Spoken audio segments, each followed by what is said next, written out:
Our next speaker is Bethany Fovargue, who I first met several months ago. She gave a fascinating talk as a personal view of how you, as a supply chain professional, can take your professional life forward. I would commend it to you. So Bethany, over to you. I'm here and very honoured to be sharing a stage with such a prestigious guest in my role as the Women in Logistics Woman of the Year, and I'm hoping that my career journey that I would like to share with you today might be of interest, as Chris said, to your current or your future career. I qualified as a primary school teacher in 2010, and after having worked in schools 3 years prior to that as a teaching assistant, and I have a psychology degree from the University of Newcastle. Teaching's not a job, it's not even a profession, it's a calling. And it's not a calling that I had. I like the rigour, I like the planning. I can hear you all thinking she liked the holiday. Yeah, true fact. But I've never wanted to be a people manager. Even now, I'm process rather than people. Teaching is managing 30 little personalities who are changing every day, who are growing every day, who are developing every day. Fantastic to watch, but a lot on your hands. So, for me, I had to find something new. In retrospect, the biggest lesson that I learned leaving teaching, which is where my story will head to next, that it didn't inherently make me an unsuccessful person. It made me a poor person. I've got a student debt up to my ears, but not inherently unsuccessful.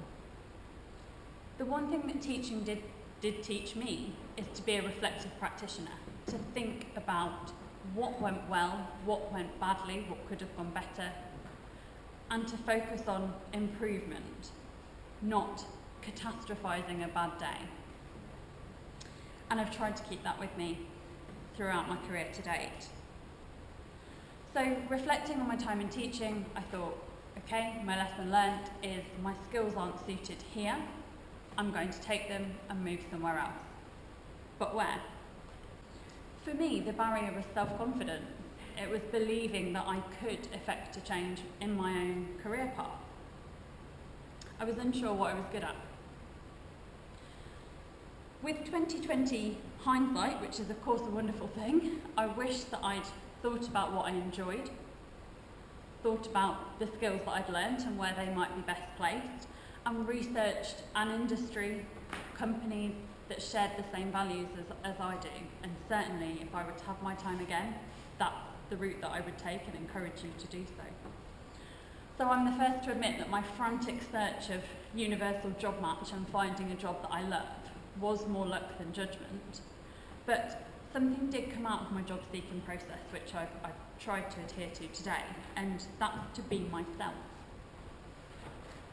Oscar Wilde reminds us to be ourselves, everybody else is taken, which I think is a lovely quote, and certainly during my interview I thought, I'm going to be myself. For those of you in the room that know me quite well, terrifying, sorry. When my boss said to me, or my then boss said to me, describe yourself in one word, that traditional interview question, I said, hardworking. Slight smirk on his face, he said, okay, 9 out of 10 people would describe themselves as hardworking. Do you want to choose again? I said, no. I said, I think if you feel that somebody else is more hardworking than me, you should employ them. I said, I could tell you that I bake a mean ginger biscuit. I could tell you that I'm overly fond of JLS, which I was at the time and not ashamed to say still am a little bit. But what you want to know is that my bottom's going to be on my seat and I'm going to be working as hard as I can for the company that I join. So I got the job, which was surprising. I started off at the company that I'm still with now, Data Interchange, as an office administrator. A week after our summer term ended, which was a massive change to go straight into an office environment. Data Interchange are an EDI software provider. heritage in the automotive industry. We started off as part of Perkins Engines around 30 years ago. And as I said, started there as an office administrator, and I've progressed through PA to the managing director, PA to the board, and I'm currently executive assistant to the commercial director with a finger in a number of different pies, such as business development and partner management. I wanted to stand out. I wanted to be seen as successful, so I began to build my personal brand. A bit of a buzz phrase at the moment, hence my inverted commas, but truly considering the personal brand that I have and how I wanted to build that have given me some of the successes that you'll be able to see if you choose to connect with me on LinkedIn or in the biographies that you've got in your welcome packs. I'm not going to reel them off now, but what I would like to do is share with you a little about how I got that brand positioning.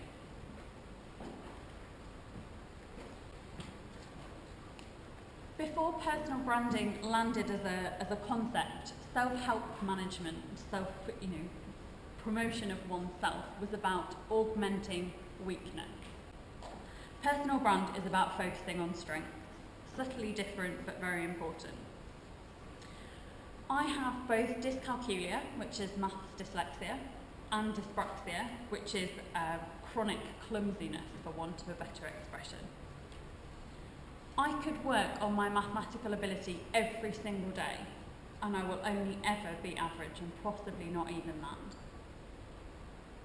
I'm not saying that you shouldn't work on your weaknesses. I have a personal goal this year to get to run a 5k in under half an hour, which for some of you is probably a laughable achievement, but for somebody whose limbs don't move in the way that I would quite like them to do so, that's one of my main aims for this year.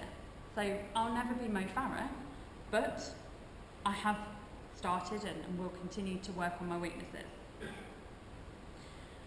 But it's focusing on our strengths that really supports us in building our personal brand. If you judge a fish by its ability to climb a tree, it's going to spend its whole life believing that it's stupid. Focus on your weaknesses, but it's unlikely to make you as successful, in my opinion, as focusing on your strengths. If you think about yourself as a brand, ask yourself, what are my competitors doing? They may be people that you work with going for the same kind of promotions that you're looking for. Ask what's happening in your industry. When I first moved from office administration into the PA and EA sphere, I noticed that regional networks were being set up, firstly in London, secondly in Leeds. The third regional network was set up by me in Peterborough. It brought PAs, EAs, office professionals together to network and share best practice. As a result of that, I've recently been asked to sit as a non-executive director on a national board promoting executive and personal assistance, which is, for me, a huge achievement. So standing here and needing a filling, probably using Coke's not the best example I've ever had, but for me, Coke stands for consistency and heritage. They're two things that I hold dear, and thinking about big brands helped me to focus on what I wanted to be my personal brand values.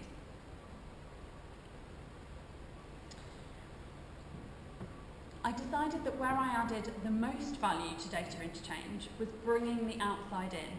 We've got fantastic coders, we've got fantastic salespeople. What we don't have a great many of is people who can discuss the work that we do without either a great level of technical detail or a huge sales pitch. I've helped to expand our business's horizons by becoming involved in Women in Logistics, which we've already touched on a little today. Women in Logistics is around 4,000 members strong, male and female, and we aim to engage, connect and inspire women and men in the logistics industry. I'm also a regional chair for CILT. I'm the chair of the Peterborough and Cambridge group, and I've mentioned the two PA endeavours that I'm involved in. All of those add a different flavour to our business. I can pinch ideas or knowledge share, as I think the proper term is for it, and bring them back into what I'm doing. In addition to the physical world, I'm very active on Twitter and would hugely encourage you to do the same. But networking, both virtually and in person, has really opened a lot of doors for me. My biggest achievement that's been born of using some of my spare time to get involved in the variety of different things that I have become involved in, and the biggest boost to my personal brand, was winning the Multimodal Women in Logistics Award last year in 2015. It was one of the things that helped me get my last promotion, but let me be clear, that had nothing to do with winning the award and everything to do with the fact that it evidenced a commitment to the logistics industry and a commitment to my own professional development. I also got to meet a childhood hero, Simon Weston, which was simply fantastic. Having buy-in from your boss, having a mentor, isn't something that you should just expect to get. Ask the question by all means, and you may be lucky with an outright yes. You may need to build a business case. There are people out there who hear networking, and for them it's synonymous with time wasting, drinking tea, having a chat. We know, of course, from our conversations this evening, that that's not the case, but it can be a hard sell. I had to explain, for example, for my PA network, how it brought together PAs in procurement, PAs in supply chain. I ignored the rest, that wasn't relevant. I was selling to the business.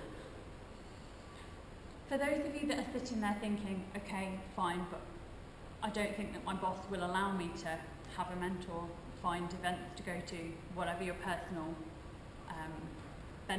enjoyment might be, I have a few observations.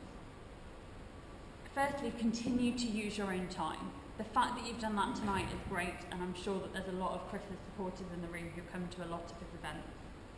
You never know who you might meet, what you might hear, what you might learn. Secondly, as I said, consider getting involved in the virtual world. Twitter costs nothing except when you get addicted, quite a lot of your time. But you can pick it up and put it down, I promise. And you can do things on your commute, you can do things at your own leisure. And sending a tweet to your boss saying, look what I've just seen, is really powerful. Thirdly, if your current employer doesn't understand your unique selling point, doesn't understand your drive for continued professional development, for example, ask yourself, are you really in the right place? We've discussed the opportunities in logistics and transport tonight. They're out there. If you need to start looking for them, it sounds like we've got some expertise in the room to help us to do that. A few concluding thoughts. Once you've worked out your strengths, found your mentor, and secured your internal buy-in, you can start walking the talk. You have to be consistent. This isn't something that you can do for a little while. It is a longer game. You have to keep investing, keep reading, keep networking, keep learning. Consider yourself like a piece of technology. We have to upgrade ourselves as we would upgrade our phones, our TV. We are a valuable asset, and we need to invest time in making sure that not only do we feel a valuable asset, but that our company, our bosses in particular, see us as such. A Douglas Adams quote: I may not have gone where I intended to go, but I think I've ended up where I needed to be. 4.5 years ago, I was a rudderless ship on a fathomless ocean, and now I'm exactly where I want to be. Thank you very much for listening to what I hope is just the start of my story, and I hope that I've given you some ideas for next steps of things that you might like to pick up for your careers. One piece of advice that I'd like you to take away, if nothing else, is get stuck in. Don't be embarrassed. Start standing out. Start sticking your head above the parapet. Start accepting that work that, yes, you might have to do in your own time, but it will give you another string to your bow. I'm happy to help where I can, getting onto Twitter, registering with Women in Logistics. Anything that I can do, if you would like to come and chat to me later on, I'm happy to do so. And if you have any questions, I'd be happy to take them. Thank you.